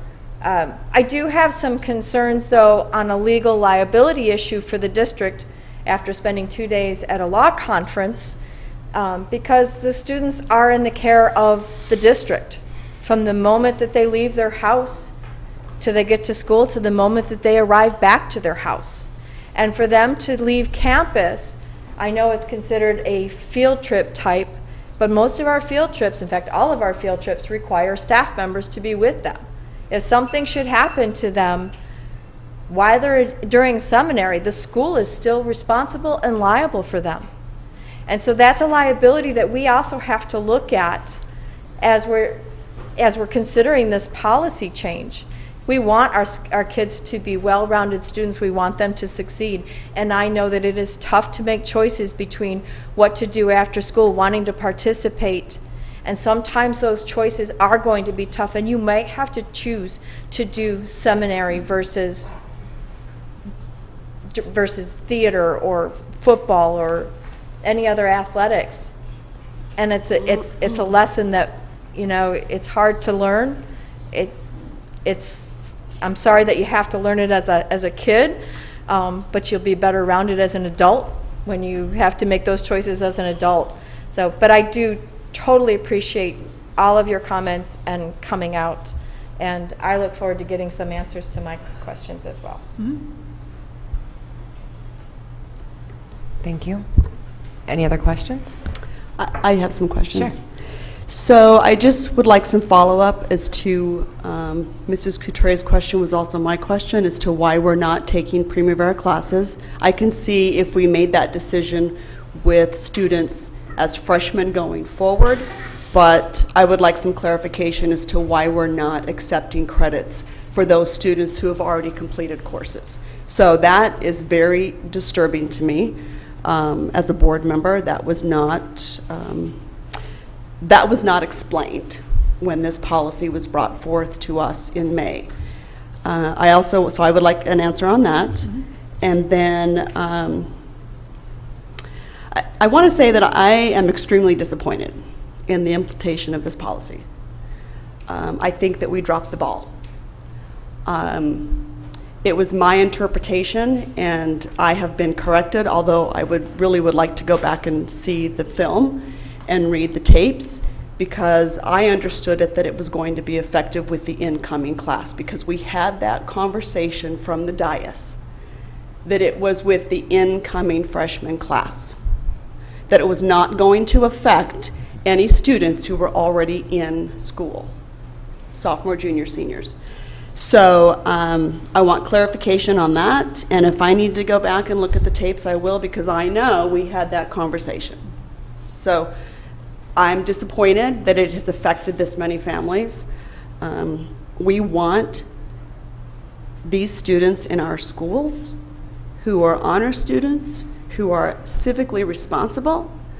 This is what we build our public education system on. And so I am confident that we will resolve this to the benefit of all of our children. So, but I again am disappointed in the way that we implemented this, and I don't know if that was a miscommunication between counselors and students, but obviously as a board member, there was a communication breakdown. So I apologize for that, but I also am disappointed also that we did not talk about the consequences and how it was going to be implemented during the summer. I mean, we're already into almost to the second semester, second quarter. So I hope that it can be resolved before Christmas. That's my goal, because I don't want to start January with this conflict. I think it's really sad what we've done to our community. May I respond, Mrs. Absolutely. Anderson? Not one single thing wrong was done at the school level. Not one single thing. It was completely my error regarding the freshman implementation. 100% my oversight, and I apologize for that. I apologize to the entire room for that. Not one single thing fell apart at the school level. Okay. So are we going to be correcting that? Or how is that Well, going to be? we have a policy that we are, it takes some steps to follow. There's some legalities that we have to ensure. When we met with Mr. Gettle today, we committed to a meeting as soon as possible. I just didn't get back to my calendar and my email today, but we did have a subsequent phone call.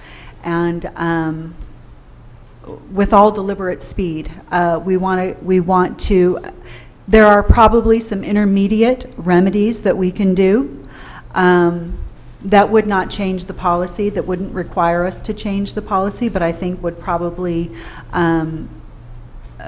remedy some of the disappointment that has been created.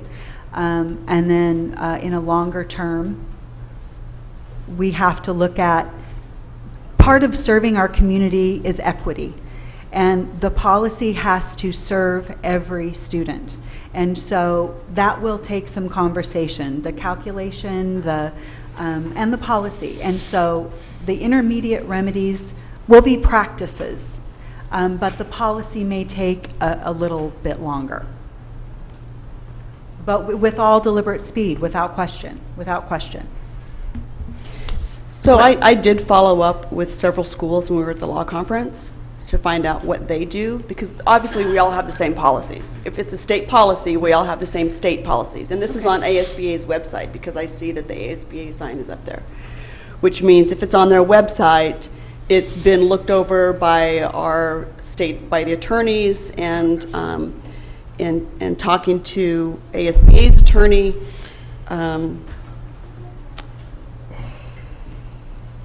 this should not have happened. And Absolutely. The other schools that I talked to specifically have parents sign release forms so that the liability issue is covered, that they, it's not just a field trip, but it's a release form so that they know that they can go. That's one piece, but they absolutely accommodate students. Now, I'm of the belief that we are a closed campus, and the closed campus is for everybody. So I tangle with that. And it's there for a reason, to keep children safe, because there were things happening when they were leaving for lunch. There were accidents, and that's an issue. So we need to also remedy that if it's a closed campus, then we need to figure it out. But I would like to see us get Deer Valleys, Mesas, Gilberts, and we should be able to get it done in the next couple months before Christmas, because all you have to do is bring it to the board and we can read it, we can take a look at it and implement it. I don't think it's going to take that long, but we can do something different. We will accelerate it. Okay, thank you. I just wanted to reiterate, and this is for everyone in the room, that in certain cases, and we still have to verify it, sounds like, the fact that when we get these policies put in front of us, if it's a state law, we're kind of bound by that. And that's not a flexible thing. And that's something that we're going to have to verify, because that's what this boils down to. We do have control over policy at our level, but if it's a state-based law, there's nothing at that point, it's not flexible. So I just want to reiterate that for everyone here, that we are bound by the laws that the state passes. And this really boils down to that fact. So it's just an important thing for everyone to keep in mind. Thank you, Mr. Dunn. I want to add that, and I have full faith that we will resolve this and help alleviate some of the stresses that you all expressed today, and thank you so much for coming forth and sharing your experience. It's important for us to know that. I just do want to make sure that whatever we do going forward is fair and equitable, as you said, both for the students who do not leave campus and go to seminary, that their GPAs aren't less just because of that fact, but also for the students who do, that they have the opportunity to take AP classes or honors classes or whatever it is, so that they can get the GPA that they want. It needs to go both ways for all students. I'm hopeful that we can come up with a solution that does ensure that. Is there, I'm assuming that we can do things because one of the things that came up several times from students in particular was honors and AP classes. Is there a possibility of expanding those so that they can possibly take those during 0 or 8th hours? Yeah. That kind of thing? That was part of the survey that happened, trying to add those courses, and that was one of the advantages, I think, to the platform that we've chosen, the Odysseyware, because it's better than Play-Doh. It was a much greater value, and it added some other options. Clearly, it was inadequate, and so that's not the final solution. This is a work in progress, and I think we're going to get it right. And I think we're going to, we'll create a policy, we'll create some practices, and we will serve our entire community with equity. I know we can do it. I know we can too. Yeah, as do I. I'm very confident. And Dr. Loman, I just want to be very clear that and I know the board agrees with me, that you're doing a great job. And the fact that you unearthed this policy that we weren't following to make sure that we are doing things in an equitable way. Everything has growing pains, obviously. This is a growing pain, unintended consequence, which we intend to fix. But I also think all of you in the audience wouldn't think it's fair for somebody to be valedictorian just because of this GPA division of you took more your colleagues take more classes take more classes than you. Everyone wants it to be fair for everyone, and we will get there. We will get there. I have to tell you, Mr. Gettle did the most simplified, understandable explanation of the discrepancy that I've heard in 8 months. And so if I get nothing else out of this besides a very clear understanding of this policy, now I understand GPA math, like AP level. And Dr. Littman, I will say that this policy didn't only affect this population, but for my own son, who's a senior, he planned his entire high school career to go half days at the high school. I'm going to be done at noon, it'll be great, I can get a job. But because of this policy, now he's in school all day. So he was a little bummed. But unfortunately, I do think it's a state policy that we do need to follow. So there were other kids, all seniors were affected by this policy, which is a real bummer. So I just want to say it's not just your children, it's all of our seniors that were affected by this, which is really, again, just disappointing. So yeah, he was bummed, so I'm still hearing about that. But I'm confident that we will resolve this. Any other questions or comments? Great, thank you. I don't want to say thank you for putting this on the agenda, because I know I requested it. And I just want to say thank you for getting it on quickly. Appreciate that. Absolutely. It's an important issue. Well, we're going to now move on to our consent agenda, item 6.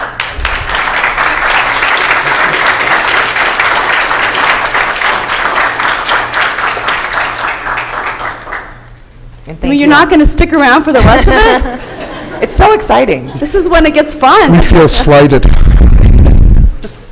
We'll give a minute to let everybody, those who want to clear.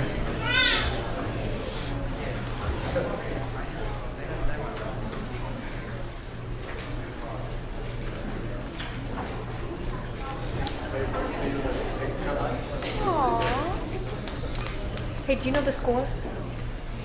Do you know the score? Of the freshman game?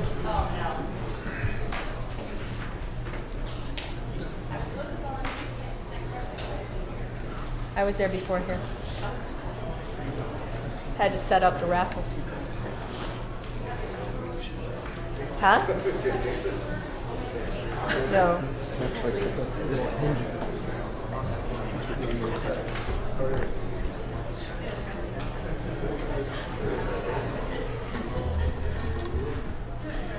Okay. All right, Let's go. Item 6, consent agenda. Do I have a motion? I motion that we approve the consent agenda. Second. I have a motion and a second. Lisa? Aye. Aye. Aye. All right. Aye. By your vote of 5-0, you have approved the consent agenda. We are now on to action items 7A, personnel schedule. Mr. Beckett. Thank you, President Noor, members of the governing board, Dr. Loebman. This is my kind of audience that I'm looking at right now. So. Now you feel comfortable. Now I feel comfortable. Now you feel at This is home. more hands aren't sweating or anything, so it's terrific. You have the personnel schedule in front of you tonight. I'll take any questions at this point. Mr. Beckett,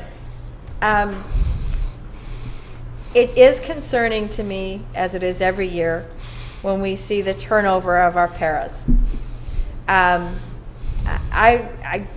know that we try to do an exit interview to figure out why they're leaving, and maybe you could just send an email out to the board on what you've discovered during these exit interviews, why the turnover continues to be so high. We are working on, doing the wage increases for not only our teachers but our classified. So I just kind of want to know why we continue to have this huge turnover, especially when it's during the school year. Thank you, It Member. affects our students. Absolutely. Member Trey, thank you so much. I'll put something together. Again, I think we've had some things in mind to try to help mitigate that, even though we're in a buyer's market for people in this economy. But again, yes, certainly we'll put something together. If there's no other questions, I'd like to motion that we approve the HR schedule. I'll second. I have a motion and second. Lisa? Aye. Aye. Aye. Aye. Aye. By your vote of 5-0, you have approved the personnel schedule. We will now move on to item 7B, discussion and possible approval of the district's 2019-2020 Prop 301 pay for performance compensation plan. Yeah, it's a mouthful. Thank you, President Noor, members of the governing board, Dr. Loebman. I believe the presentation that I gave a little earlier explains most of this. We're just asking for your support tonight on this, I think, overwhelmingly supported by our professional staff. And I really appreciated seeing the response from the teachers, that they were so much behind this. I also wanted to say I love how simplified it is. I love it so much that as a teacher at 301 committee in my own school, that I put forward that plan for my school. I really like the fact that it's just straightforward, it's simple, you don't have to do algorithms in order to be able to figure things out, and I really think that's what it should boil down to is the evaluation. So I appreciate that plan, and thank you. Thank you, Member Judd. Mr. Beckett, when I pulled up the this supplement information and the survey, and it said that there was some comments, but we couldn't read them. Is it possible that you could send those over to us? I would just kind of like to read them. Certainly, I can do that. Kudos on the 95%. Some of them actually are positive too, so that's always encouraging. I can't believe you said that. Do I have a motion? Motion to approve. I'll second. I have a motion and a second. Lisa? Aye. Aye. Aye. Aye. Aye. By your vote of 5-0, you have approved the pay for performance compensation plan. Thank you so Thank much. you. I appreciate. Our teachers appreciate that. Thank you. Item 7C, discussion and possible approval of the first reading of updated policy, GDFA, support staff qualifications and requirements. This is the fingerprinting requirement that we passed for the teachers, which says that you have to declare any criminal activity even if it's been expunged. This didn't say expunge, though. No. Did it? Well, yeah, it says No, it didn't. including a charge or conviction Right, that that's has the been only vacated, change. set aside, or expunged. Oh, yep, you're right. Yeah. I missed that part. And that was So they based added off it. of Yep. What we approve. this was in the result of a legislative bill that Correct. was passed. Yes. Correct. Because we learned about that. Yeah. Talked about that too. I'd like to motion that we approve policy GDFA as amended. I'll second. I have a motion and second. Lisa? Aye. Aye. Aye. Aye. Aye. By your vote of 5-0, you have approved the first reading of updated policy GDFA. Item 7D, discussion and possible approval of the first reading of updated policy IHA, basic instructional program. This is also the result of a state law that requires training for kindergarten through third grade, at least one staff member from each school on dyslexia. So, which is, I think, very important, and I think this is a good move. Do we currently adhere to this policy? We use a real intervention program and assessment system, the Dibbles assessment, that I believe is one of the systems that will be on that list. We've got a timeline involved here that doesn't have us implementing for a couple of years, but we currently are assessing our students in reading in K-3 through the Dibbles assessment. And what about the trained teachers for dyslexia? We are, I don't think, if you're a reading specialist, then you probably have some training, but it is not a mandate right now. Yeah. Okay. That we have implemented or followed. Okay. And Dr. Lutman, this does not come with any extra funding, correct? Oh, gosh. No, we're used to those. Okay, just making sure. I know. Eye roll implied. Crazy thinking. I don't know. I'll motion that we approve policy IHA. I'll second. I have a motion and a second. Lisa? Aye. Aye. Aye. Aye. Aye. By your vote of 5-0, you have approved the first reading of updated policy IHA. 7E, discussion and possible approval of the first reading of new policy IHAMD, instruction and training in suicide prevention. And it's really interesting and timely that we are considering this today because they did the ceremonial bill signing of this bill today. Yeah. So this is, of course, to mandate suicide prevention training in schools, which I think we can all Well, we just had that get behind. activity at the high school. So. Well, it's grades 6 through 12. Right. Yep.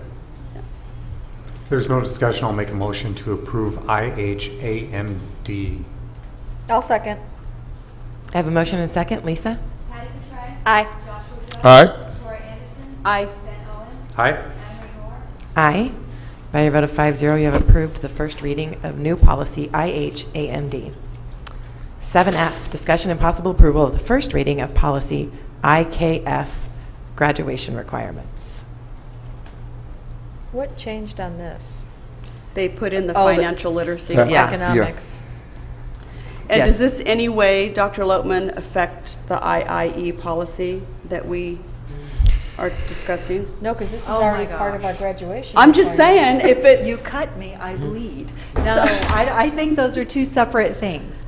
So I know they're two separate Okay. things. And in fact, one of the great discussions we had getting ready for the meeting was that we are implementing the updated standards. Already. And so it's already, we're already doing Yeah. this. This Right. is one we're ahead of the curve on.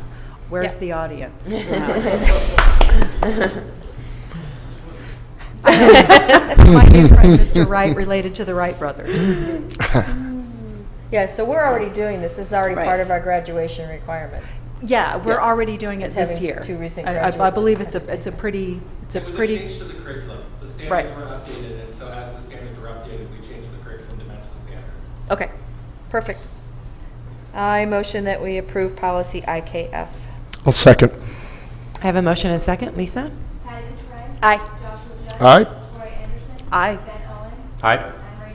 Aye. By your vote of 5-0, you have approved the first reading of policy IKF. 7G, discussion and possible approval of the first reading of updated policy JICA, student dress. Dr. Lotman, policy IIE. no.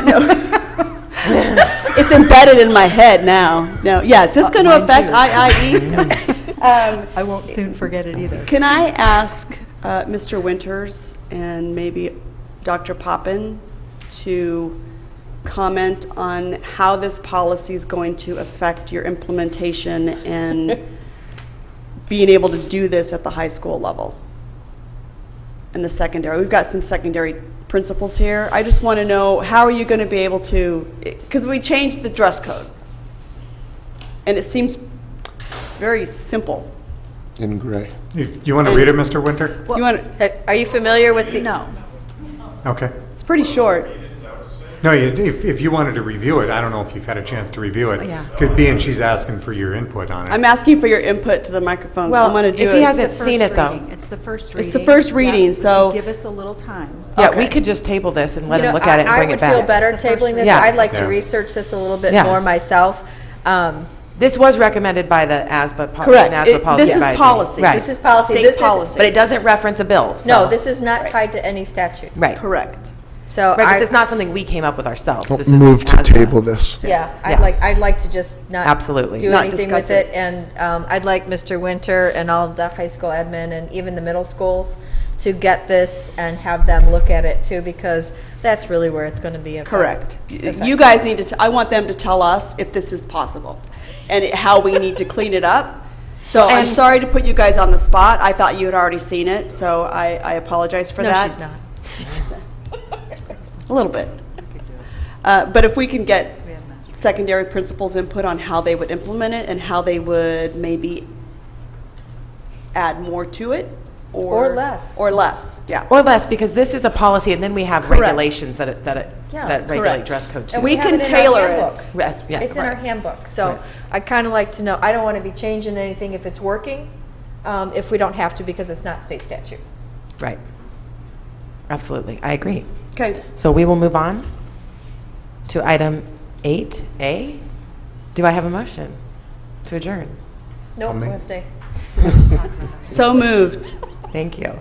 I'll I'll second. I have a motion in 2 seconds. Lisa? Aye. Aye. Aye. Aye. Aye, by a vote of 5-0. This meeting is adjourned. It is 8:26 p.m. So I feel like we should be wearing eye patches when we vote. Aye. Aye. Aye. Don't you